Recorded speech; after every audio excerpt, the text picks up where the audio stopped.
Hi friends, welcome to Aadhini bags. இன்றைக்கி நம்ம என்ன பார்க்க போகிறோம்னா ஸ்ட்ராபெரி ஃப்ளேவரில் சாக்லேட் கனாஷ் வச்சு எப்படி கேக் பண்ணுறதுன்னு சொல்லிட்டு பார்க்க போகிறோம். கேக்கோட பேஸ் பண்ணுறதுக்கான இன்க்ரீடியன்ஸ் எல்லாம் ஃபஸ்ட் நம்ம ரெடி பண்ணிக்கலாம். அதுக்கு ஃபஸ்ட்டு பார்த்திங்கன்னா ட்ரை இன்க்ரீடியன்ஸாக மைதா 200 கிராம் எடுத்திருக்கேன். அப்புறம் கார்ன்ஃப்ளவர் 2 டீஸ்பூன், அப்புறம் பேக்கிங் பவுடர் 1 டீஸ்பூன் எடுத்திருக்கேன். இது செப்பரேட்டாக வச்சுட்டு அடுத்து மில்க் ஒரு 30 ml, அதுக்கடுத்து அது கூடயே ஸ்ட்ராபெரி எசன்ஸ் 1 டீஸ்பூன் சேர்த்துருக்கேன். பேஸ் பண்ணுறதுக்கான தேவையான இன்க்ரீடியன்ஸ்லாம் எடுத்தாச்சு. அடுத்து நம்ம எடுத்துருக்க 4 எக்ஸை செப்பரேட் பண்ணிக்கணும். எல்லோவும் ஒயிட்டும் செப்பரேட்டாக எடுத்துகிட்டு ஃபஸ்ட்டு ஒயிட்டை நல்லா பீட் பண்ணிக்கணும். 1 மினிட்டுக்கு நல்லா பீட் பண்ணி எடுத்துக்கணும்.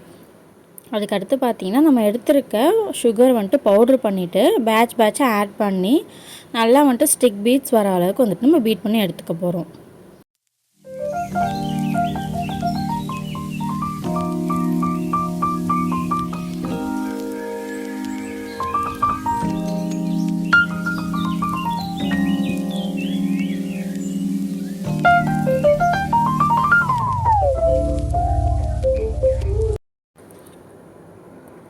இந்த அளவுக்கு நல்லா ஸ்டிக் பீட்ஸ் வர அளவுக்கு பீட் பண்ணி எடுத்துட்டு அடுத்து நம்ம எடுத்துருக்க எல்லோ மஞ்சக்கரு போட்டுட்டு ஜஸ்ட் அந்த மஞ்சக்கரு பேட்டரோட மிக்ஸ் ஆகிற அளவுக்கு பீட் பண்ணிக்கிட்டால் போதும். ஓவர் பீட் பண்ணிடக்கூடாது.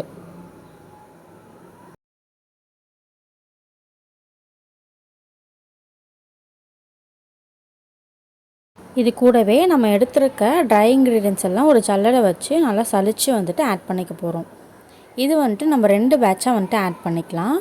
அது கூடவே நம்ம எடுத்துருக்க மில்க் அப்புறம் சன்ஃப்ளவர் ஆயில் கொஞ்சம் ஊற்றிட்டு நல்லா மிக்ஸ் பண்ணி எடுத்துக்கலாம்.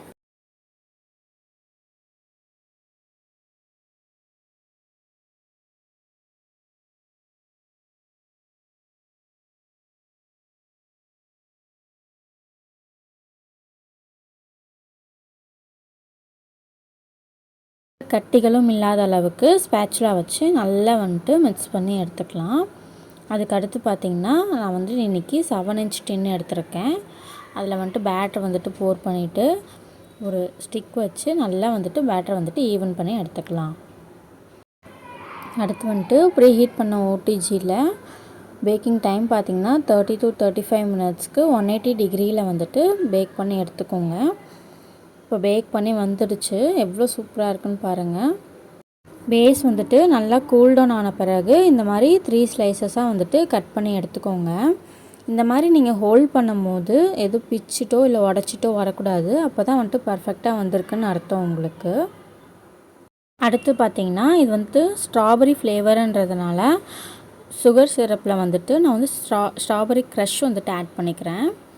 கொஞ்சமாக ஆட் பண்ணிவிட்டு நல்லா மிக்ஸ் பண்ணிக்கிறேன். இது கலருக்காகவும் ப்ளஸ் ஸ்ட்ராபெரி ஃப்ளேவருக்காகவும் நான் ஆட் பண்ணிக்கிறேன். அடுத்து நம்ம கேக் பேஸில் விப்பிங் க்ரீம் அப்ளை பண்ணிட்டு ஃபஸ்ட்டு லேயரை ப்ளேஸ் பண்ணிவிட்டு நம்ம எடுத்து வச்சுருக்கோம்ல சுகர் சிரப் அதை ஈவனாக ஸ்ப்ரெட் பண்ணி எடுத்துக்க போகிறோம்.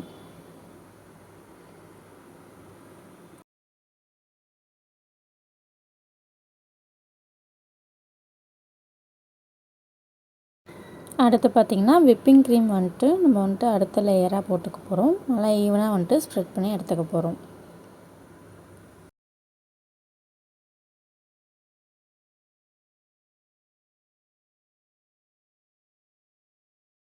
அடுத்து ஓரங்களில் இந்த மாதிரி பார்டர் மாதிரி போட்டுட்டு பைப்பிங் பேக் யூஸ் பண்ணி ஒரு பார்டர் மாதிரி போட்டுக்கோங்க. நடுவில் கொஞ்சம் ஸ்ட்ராபெரி க்ரஷ் போட்டு நம்ம ஈவனாக ஸ்ப்ரெட் பண்ணிவிட்டு அகெயின் நம்ம விப்பிங் க்ரீம் அப்ளை பண்ணிக்க போகிறோம். இது போலவே நம்ம அடுத்த 2 லேயரும் அப்ளை பண்ணி எடுத்துக்கலாம்.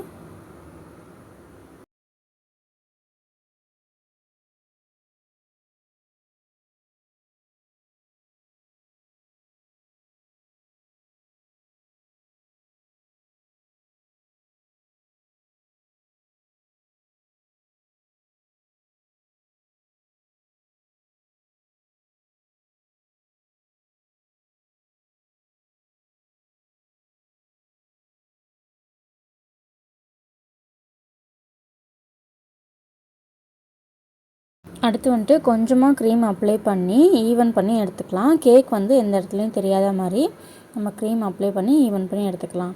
நம்ம நிறைய வந்துட்டு க்ரீம் அப்ளை பண்ணோன்னா அடுத்து வந்து கனாஷ் ஊற்றும் போது ஈஸியாக வந்துட்டு மெல்ட் ஆகிறதுக்கு சான்ஸ் இருக்குது. ஸோ வந்துட்டு கொஞ்சமாக க்ரீம் அப்ளை பண்ணி இந்த மாதிரி ஈவன் பண்ணி எடுத்துக்கோங்க.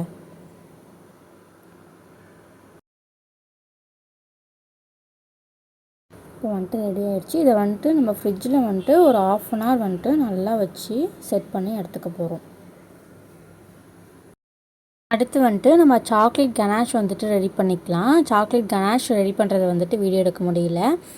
அது வந்துட்டு எந்த மெஷர்மெண்ட்லன்னா டார்க் காம்பவுண்ட் வந்துட்டு 200 கிராம் எடுத்துக்கணும். ஃப்ரெஷ் க்ரீம் வந்துட்டு 100 கிராம் எடுத்துக்கோங்க. ரெண்டும் வந்துட்டு ஆட் பண்ணிவிட்டு டபுள் பாயிலிங் மெத்தடில் வந்துட்டு மெல்ட் பண்ணி எடுத்துக்கோங்க. 2:1 ரேஷியோவில் வந்துட்டு எடுத்துகிட்டு நீங்கள் மேலே வந்துட்டு இந்த மாதிரி ஈவன் பண்ணி ஸ்ப்ரெட் பண்ணி அப்ளை பண்ணிக்கலாம்.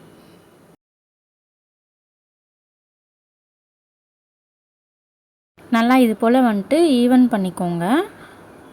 ஈவன் பண்ணிவிட்டு நம்ம ஃப்ரிட்ஜில் வந்துட்டு ஒரு 10 மினிட்ஸ்க்கு வந்துட்டு செட் பண்ணி எடுத்துக்கலாம். அதுக்கடுத்து வந்துட்டு நம்ம பைப்பிங் பேக்கில் வந்துட்டு கனாஷ் போட்டுட்டு நமக்கு என்ன டிசைன் வேணுமோ அந்த நாசில் வந்துட்டு போட்டுட்டு நமக்கு ஏற்ற மாதிரி வந்துட்டு டிசைன் பண்ணி எடுத்துக்கலாம்.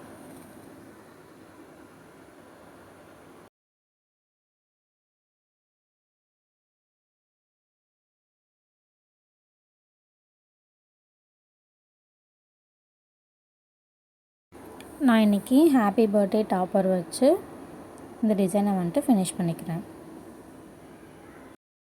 சாக்லேட் கனாஷ் வந்துட்டு ஈஸியாக வந்துட்டு மெல்ட் ஆகிடும். ஸோ வந்துட்டு கஸ்டமருக்கு கொடுக்கறதுக்கு முன்னாடி ஒரு 1 ஹவர் வந்துட்டு நல்லா செட் பண்ணிவிட்டு அப்புறம் மட்டும் கஸ்டமருக்கு டெலிவர் பண்ணிடுங்க.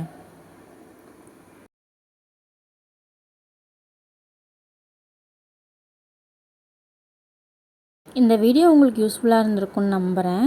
ஸோ வந்துட்டு நம்ம சேனல் வந்துட்டு நிறைய பேர் பார்க்குறீங்க, வீடியோஸ் பார்க்குறீங்க, பட் ஆனால் சப்ஸ்கிரைப் பண்ணாமல் இருக்கீங்க. ஸோ மறக்காமல் வந்துட்டு எனக்கு சப்ஸ்கிரைப் பண்ணி சப்போர்ட் பண்ணுங்கள். And like, share and comment செக்ஷனில் எதாவது டவுட்ஸ் இருந்தால் கமெண்ட் பண்ணுங்கள். நான் எல்லாேருக்கும் வந்துட்டு கண்டிப்பாக வந்துட்டு ரிப்ளை பண்ணுவேன். தேங்க்ஸ் ஃபார் வாட்சிங். பாய். நெக்ஸ்ட் வீடியோவில் பார்க்கலாம்.